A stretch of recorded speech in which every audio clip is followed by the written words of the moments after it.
What's up, everybody? It's Ronald, and this was supposed to be the day we released our Oscar Best Picture Roundup, but we've moved it to next week after the Oscars.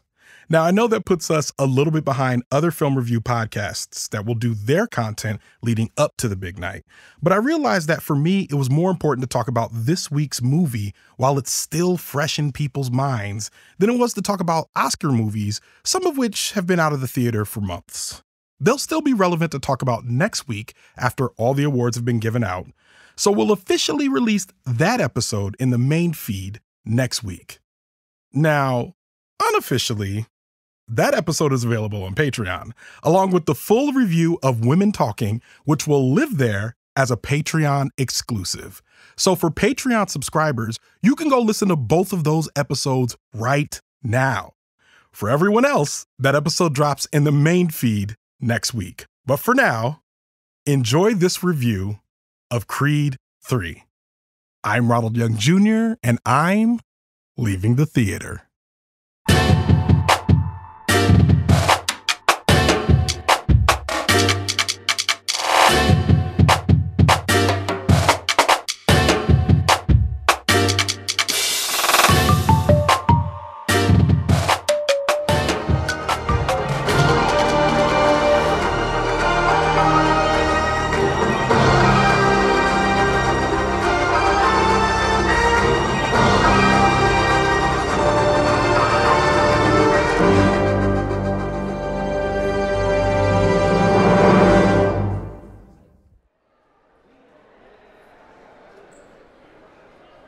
Check. This is Ronald. All right, this is Ronald, and I am leaving the theater after seeing Creed 3. Creed 3. Written by Keenan Coogler and Zach Baylin, directed by Michael Bay Jordan, starring Michael Bay Jordan, Tessa Thompson, Jonathan Majors, Wood Harris, Florian Munteanu, Phylicia Rashad, and Mila Davis Kent. For a complete cast listing, as always, you can go to the link in my show notes. I am not here alone, and I am so excited. I am twirling in circles for the return of our boxing coordinator, master storyteller herself, Nichole. That's it. It's just Nichole. Nope, just Nichole. She is here. Welcome back, Nichole. Oh my gosh, thank you. Hi. She flew in specifically just to do this. Just for this, and then I fly out immediately. Yeah, we're actually standing on the tarmac right now. So, yeah, that's what you hear. Yep, you hear that? Tarmac. Yep, that was tarmac going by. It was driving by the tarmac. Tarmac sounds. Welcome back, Nick. How are you feeling? I'm feeling great after this wonderful movie. Ooh. I already gave it away. Okay, so let's just start off. Tell me about your relationship with boxing, and then we'll get into the movie. Okay, so I think maybe for 6 or 7 years, I have been training. Sparred a couple times. I have never fought, but I love boxing. It is a big part of my life. It's some of my closest relationships come from it, and I love it so much. Amazing. And it didn't even occur to me when I asked you to watch this movie about your relationship with boxing. Like they were in separate camps in my mind. So it wasn't that I didn't say, oh, this would be a good movie for us to watch together for that reason. It was just like, you're in town. I was like, oh, want to come watch Creed? And when we're sitting there watching the movie, and at one point I'm like, I'm watching this movie. I'm enjoying the boxing. I did some Muay Thai back in the day, and I've written for combat sports. I know a little bit about it, but the way you were watching these fights, it seemed like you were really into it as an art form, the boxing itself. How did you feel about the boxing itself? Before we get into the specifics. Yeah. Okay, so first we'll do the obnoxious things. In a first round fight, you're not going to throw that many punches. That's ridiculous. Correct. Way too much energy in the 12th round. Nobody has that kind of energy in the 12th round. They're doing 12th round tricks in the first round, but it was beautiful. I think they both had a very unique style. That was like also kind of representative of who they are. Like Jonathan Majors. What was his name? Damien. That was Damien. Dame had he uses a shell, a Philly shell, which is like real street. It's like, and Adonis fights like straight up, like a little corny good boy, like how he is. I loved it. I thought it was beautiful. Yeah, okay. So I agree. I think we both walked out of this loving this movie. I always know when me and you like a movie or dislike a movie because we kind of talk during movies now in a way that we did not always. But in this one, we were like full on talking, but like we were still enjoying ourselves. Just so everybody knows the plot, this is obviously the third installment of the Creed series, which is actually the 9th installment of the Rocky films, because there are 6 originals, if I'm not mistaken. Plus, there are 6 originals plus these 3 Creeds. Look it up, but I'm fairly certain there's 5 of the original Rockies, and then there's another Rocky in which it was supposed to be his son, but somehow Rocky ends up getting back into the ring. I don't remember 5. I don't remember. No, that's what I'm telling you. Go home. It's called Rocky Balboa. That's the name of the movie. I just now remembered it. We need to talk about it. I think they don't talk about it either. I think they wrote it out of the canon.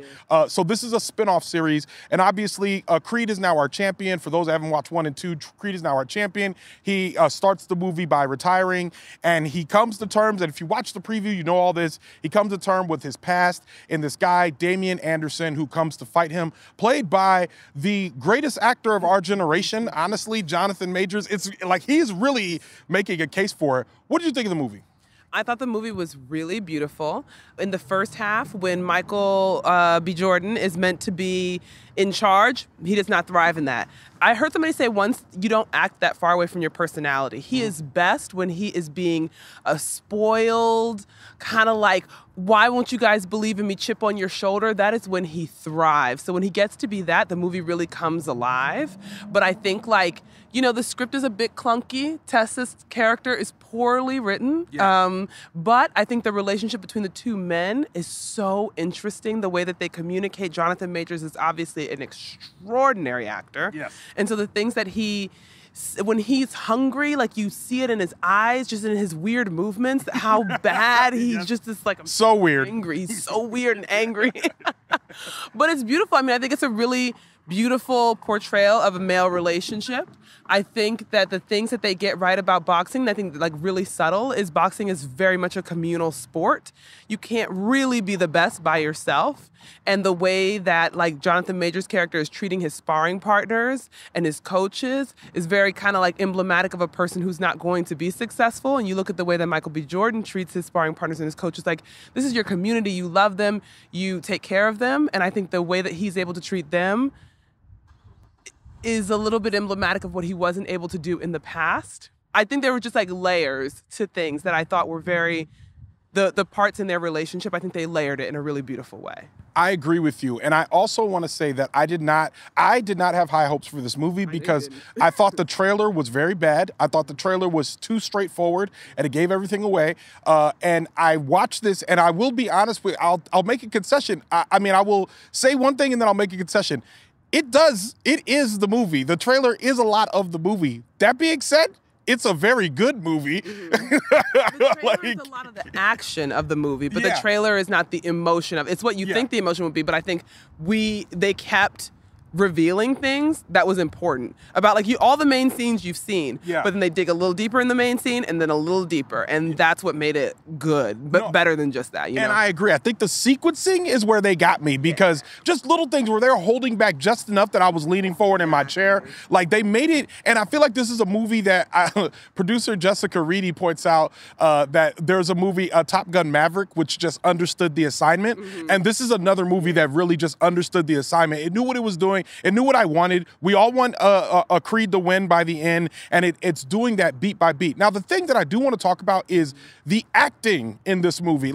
Specifically just watching the relationship between Michael B. Jordan and Jonathan Majors, watching them together, it occurred to me that Michael, when he's by himself, I don't necessarily think he's that great an actor, but when he is with someone, he all of a sudden comes alive. He stands up next to me. He's a wonderful scene partner. I'm thinking about him with Chadwick Boseman, him in this movie with Tessa Thompson, all of his scenes with Jonathan Majors. I'm looking at him, and there's something about him that feeds off the energy of other people that sometimes when he's by himself, I don't, if he has to do something where he just has to say, I don't know, guys, I'm all right, every now and then. It just feels like he doesn't deliver those as much. But whenever he's in a scene with somebody, he does a great job. And I think, honestly, in this movie, this was some of the best acting I've seen from Michael Bay. I think once he got to be chip on his shoulder, then it was great. Because I think that he is best when he's playing second fiddle and upset about it. Yes. And when he's playing second fiddle and needs to be told that that's where you belong. So, like, Tessa and him, their relationship, I mean, the first Creed is just stunning. Like, just like... And when she was a much more developed character in that, and the dialogue was more well written for her. Yes. And when it's kind of just the two of them, he's able to be, he's like a spoiled brat kid that's just the best that is the character he is born to play. Yes. And when she's able to be like, you're being a baby, or like step up or whatever, that's great. Yeah. In this one, it was too clunky. It was cutesy. We're doing overly cute family scenes, overly cute. Like, I think he has some corny instincts because he's kind of a corny guy, and that's okay. Yeah. But in the direction, you can see some of those corny instincts, and that kind of is not so great, and his acting is less there. But when he is with, like, a strong scene partner and he is getting to play second fiddle to them, believable, beautiful, it's perfect. It's tough because, especially with the Tessa Thompson portion, I remember I was tricked, and you pointed out something that kind of just snapped me back to earth just now. But I was tricked because by the time you get to there's a conversation that she has with Creed just before the third act of the movie, right after a very significant funeral. She's sitting there next to him, and she starts revealing stuff about her character that they did not say earlier in the movie about her feelings and how she felt about how things were going for her and her relationship and all of that. And it fooled me at that moment into being like, oh, yeah, okay, great. They did build out her character, but they didn't. You're right. They only did it in that scene. And if you look at what they did with her in the first one, not the second one, but in the first one, if you look what they did with her, they really like fleshed her out a bit. And I think they're counting on audiences to be counting on Creed 1 in order to build out this character. But I remember at one point sitting down in this movie and saying, I don't really want to weigh this against the other ones that much because I just want to enjoy the experience I'm having now.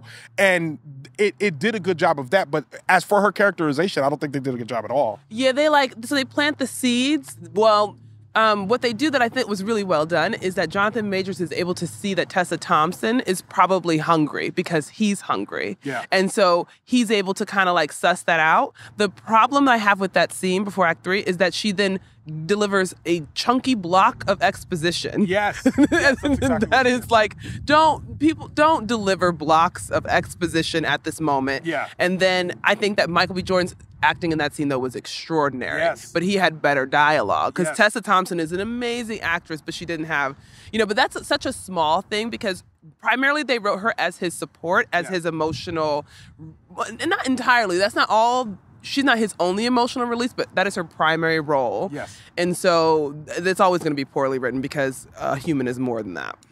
And also I think, like, thinking about the ways in which that Jonathan Majors was acting with her, you're right. They were trying to bring out something like the connection that they had about the hunger. But now that I'm thinking about it, I'm realizing they were doing it more for the Dame Anderson character more than they were for Tessa Thompson's character, which I think, that's definitely a problem. Yeah. And so I think, there were little things like that. And those weren't the only problems with the movie for me. I think also they like literally were doing a bunch of parts of the plot where they're like, oh, look over there, he's champion. Like, you know what I mean? They were like blazing parts of the script where they're just like, don't worry about it. And I wish they would have just honestly just put like Michael B. Jordan in a cut-in scene, just saying, hey, listen, just suspend your disbelief.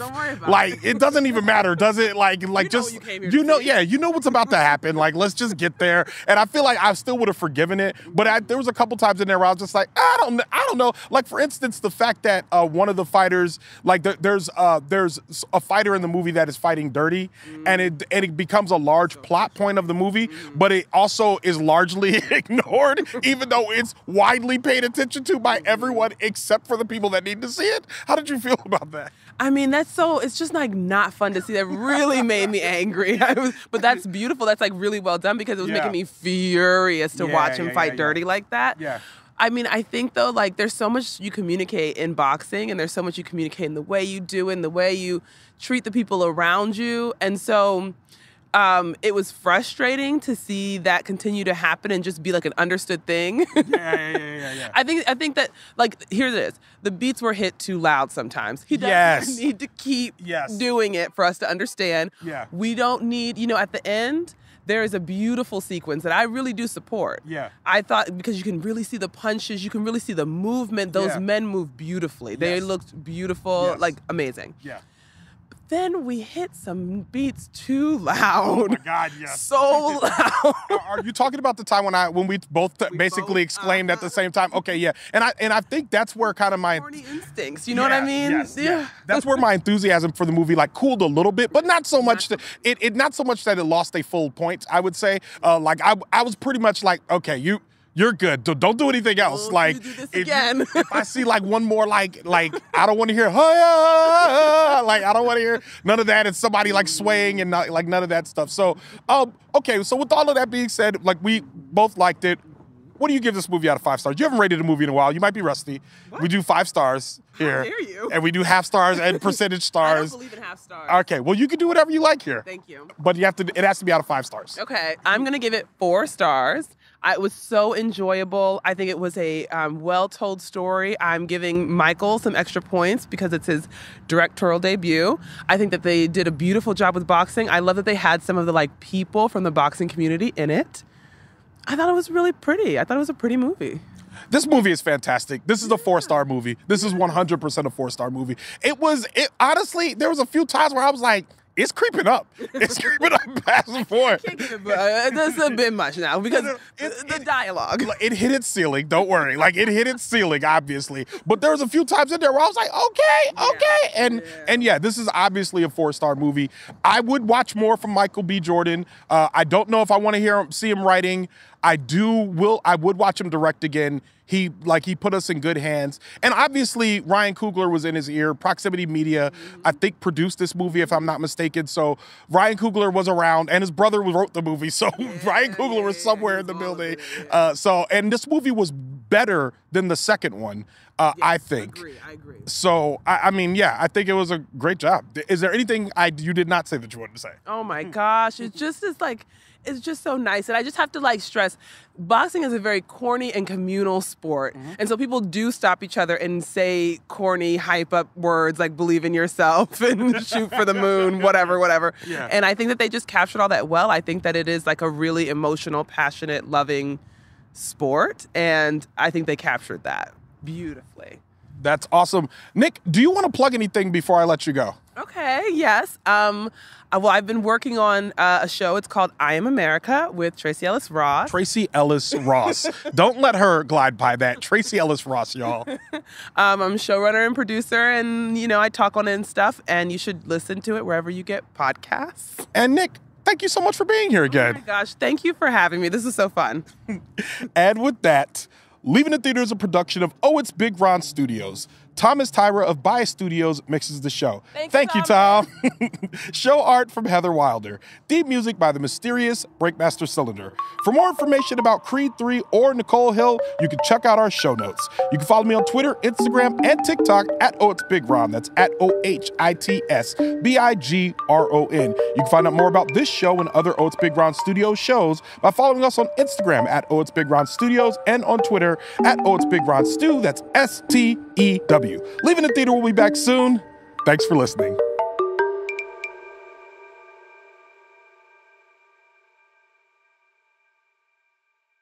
Listen to it wherever you get podcasts. Do you want to do another take? Nope. You want to just say, do you want to listen to it wherever? Authenticity. I can cut things now. You can listen to it wherever you listen to podcasts. That's I Am America. Comes out on Tuesdays. Available everywhere you get podcasts. It's an excellent show. Really like it. Great storytelling.